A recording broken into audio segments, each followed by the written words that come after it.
નમસ્કાર વહાલા વિદ્યાર્થી મિત્રો, આજે આપણે ધોરણ 11ના ગુજરાતી વિષયના પાઠ નંબર 11 સીમ અને ઘરના સ્વાધ્યાયનું સંપૂર્ણ સોલ્યુશન જોઈશું. શરૂ કરીએ આપણે પ્રશ્ન નંબર 1થી. નીચેના પ્રશ્નોના એક વાક્યમાં ઉત્તર લખો. પહેલો સવાલ, ધણ ક્યારે ઘર તરફ જાય છે?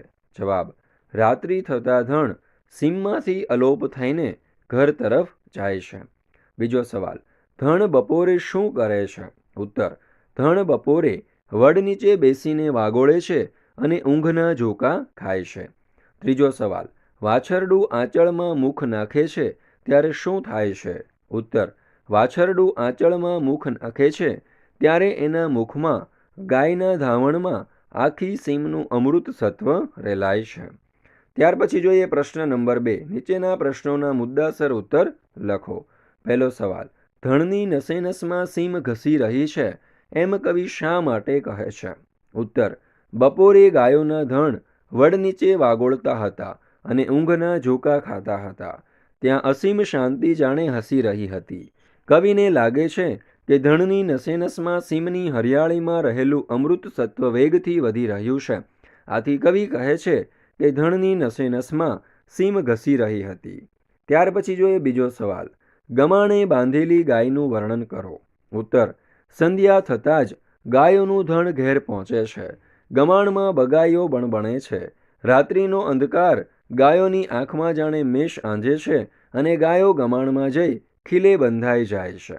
ત્યાર પછી ત્રીજો સવાલ, સોનેટની છેવટની 2 પંક્તિઓનો ભાવાર્થ સ્પષ્ટ કરો. ઉત્તર, સીમ અને ઘર સોનેટમાં પ્રથમ 2 ચતુષ્ક પંક્તિઓમાં કવિએ અનુક્રમે હરિયાળી સીમમાં ચરતી ગાયો, વિશાળ સીમનું દ્રશ્ય, બપોરના સમયે વડના વૃક્ષ નીચે વાગોળતી અને ઊંઘના ઝોકા ખાતી ગાયો, અસીમ શાંતિનું હાસ્ય અને ગાયોની નસે નસમાં જાણે સીમ ઘસી રહી હોય એવા દ્રશ્યોના વર્ણન સાથે ત્રીજા ચતુષ્કમાં રાત્રિના અંધકારમાં સીમથી ચરીને ઘેર આવતી ગાયોની આંખમાં મેષ આંજે છે અને ગાયા ગુમાણમાં ખીલે બંધાઈ જાય છે.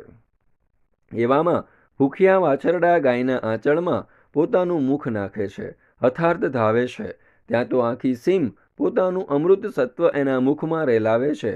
આમ કવિ છેલ્લી 2 પંક્તિઓમાં સમગ્ર કવિતાનું હીર પાથરી દીધું છે. જાણે ગાયના આંચળમાંથી વાછરડાના મુખમાં જતું દૂધ એ આખીએ સીમનું હીર નવનીત છે. કવિ કેવો સરસ ભાવ પલટો લાવ્યા છે. ત્યાર પછી આપણે જોઈએ ચોથો સવાલ, સીમ અને ઘર એ આપણે જીવંત ચિત્ર જોતા હોઈએ તેવું સોનેટ છે. આ વિધાનની સાર્થકતા સિદ્ધ કરો. ઉત્તર, સીમ અને ઘર સોનેટમાં કવિએ સીમમાં ચરતી ગાયો, વડલાની નીચે વાગોળતી ગાયો, ઊંઘના ઝોકા ખાતી ગાયો, ચારે બાજુ પથરાયેલી અસીમ શાંતિ, નસે નસમાં ઘસી રહેલા સીમનું આબેહૂબ વર્ણન કર્યું છે.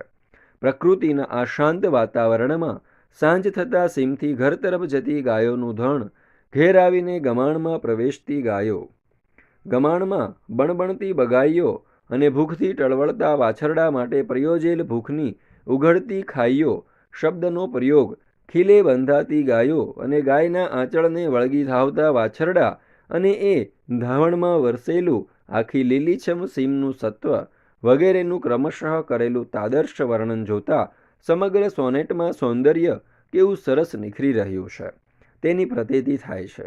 જાણે આપણે જીવંત ચિત્ર જોતા હોઈએ એ રીતે અનેક ચિત્રકાર બનીને કવિએ પ્રકૃતિના સૌંદર્યને ક્રમશઃ નિખારવા ભાવાનુરૂપ છંદ અને લયનો કરેલો પ્રયોગ પણ ધ્યાનાકર્ષક છે. ત્યાર પછી જોઈએ પાંચમો સવાલ, સીમ અને ઘરની કથા વસ્તુ તમારા શબ્દોમાં લખો. તો જોઈએ ઉત્તર, હજી સીમ લીલાછમ છે. એ સીમમાં ગાયો ચરી રહી છે. એ હરિયાળીને પેટ ભરીને ખાવા છતાં હરિયાળી ખૂટે નહીં એટલી વિશાળ સીમ છે. રાત પડવા આવી છે. હવે રાત્રિના અંધકારમાં ગાયો અદૃશ્ય થઈ જશે અને સૌ ગાયો ઘર તરફ ચાલી જશે. અત્યારે તો બપોરનો સમય થયો છે. વડના વૃક્ષ નીચે વાગોળતી અને ઊંઘના ઝોકા ખાતી ગાયોને જોઈને અસીમ શાંતિ હસી રહી હતી. ગાયોની નસે નસમાં જાણે સીમ ઘસી રહી હતી. ગાયો ઘેર પહોંચી ત્યાં ગમાણમાં બગાયો બણબણે છે અને અતિશય ભૂખ લાગવાથી વાછરડાના પેટ ઊંડા ઉતરી ગયા છે.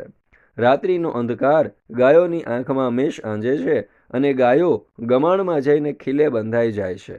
એવામાં ભૂખ્યા વાછરડા ધાવવા માટે ગાયના આંચળમાં મુખ નાખે છે. ત્યાં તો વાછરડા એમના મુખમાં આખી સીમમાં રેલાતા અમૃતમય સત્વનો આસ્વાદ માણે છે. દોસ્તો, આ પાઠનો ધ્યાનપૂર્વક અભ્યાસ કરવા બદલ આપ સર્વનો ખૂબ ખૂબ આભાર.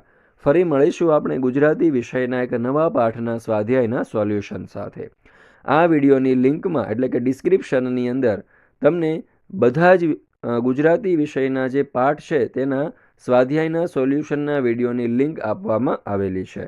તો આ લિંક તમે તમારા દોસ્તો, મિત્રો, ભાઈબંધો, બહેનપણીઓ, સખીઓ વગેરે સાથે જરૂરથી શેર કરજો.